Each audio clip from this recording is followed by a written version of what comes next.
already poverty stricken. I had nothing. We had nothing. In fact, when I passed to go to second, I have been barefooted since I was born. Whoa. You have not been wearing any sandal? No. So, we go to school or wherever, barefooted. Wow. From class 1 to form 2, when I'm going to school, barefooted. I remember one Christmas day. My mother had no dress for us, myself and my kid brother. Unfortunately, he's also passed on. She went and took her bed sheet she had bought. She hadn't used it, new, and then gave it to some tailor, Bianca Kwesi, to sew. Those days were the days we had maxi dresses, to sew a dress for me and my brother. Then he sewed this maxi dress, some funny styled maxi dress. They sewed a shirt. Those days you go from house to house. Bring your yabo. I was all over Adiambra, walking with my maxi dress barefooted. Oh, so you had a dress, but no sandal, nothing.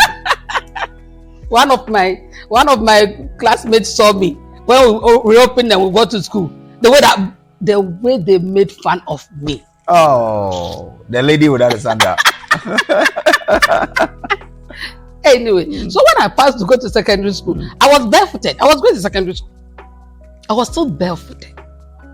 From Adiambra to Kumasi. It was in Kumasi, my mother's brother who had accompanied us to Kumasi saw me. They were in KJT. He was buying some stuff for his daughter who was going with us to Nafro.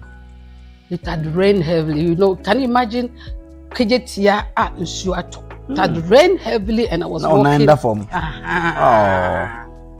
So when he saw me barefooted, he bought me chale with a blue band, Yeah, that blue band. My first ever slippers, and I'll be 13 years. My first ever. At 13? 13 So from 0 to 13, you were walking barefooted. Barefooted. 13 Christmas. 13. You celebrated 13 Christmas. Christmases. Barefooted. Wow. And then, so I got that. Then, my late sister was then in the Upper East region with her husband. So my mother just gave me a chop box, an empty chop box, empty trunk. Hey, there wasn't even Gary in there. Oh, Kasaba, Gary. Empty trunk, empty chop box. And her idea was my sister will now buy the prospectus and give me.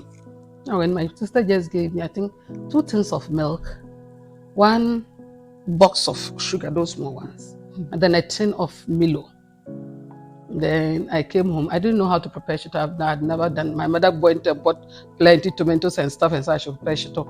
If you ask me what the name of that thing I prepared is, I have no idea.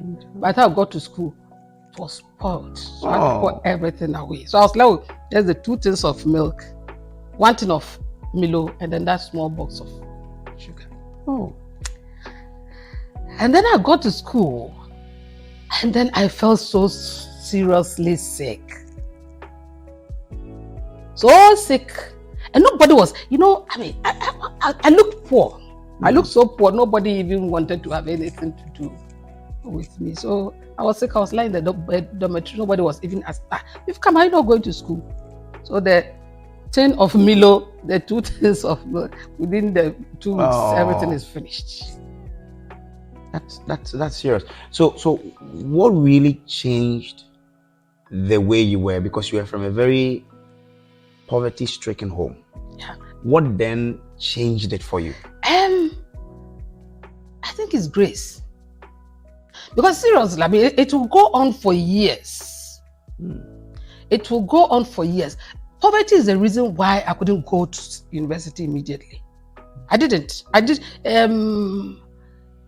They cancelled one of our papers. I was then in second D. They said we should come back and write. My mother didn't have money to send me back. So by the time I got there, they had already written one of the papers. So that's economics. So I failed in economics and there was no way I could rewrite or something. So, and then it went on. I did my national service in poverty. I worked. It would just be from hand to mouth. All the way. I got married. And so, life was terrible. Life was extremely, extremely terrible. It's the part of my life because I'm no longer with them. I don't like discussing it. So I normally leave that. But even in my marriage, it was not the best of shapes one will It be wasn't inside. pleasant. No.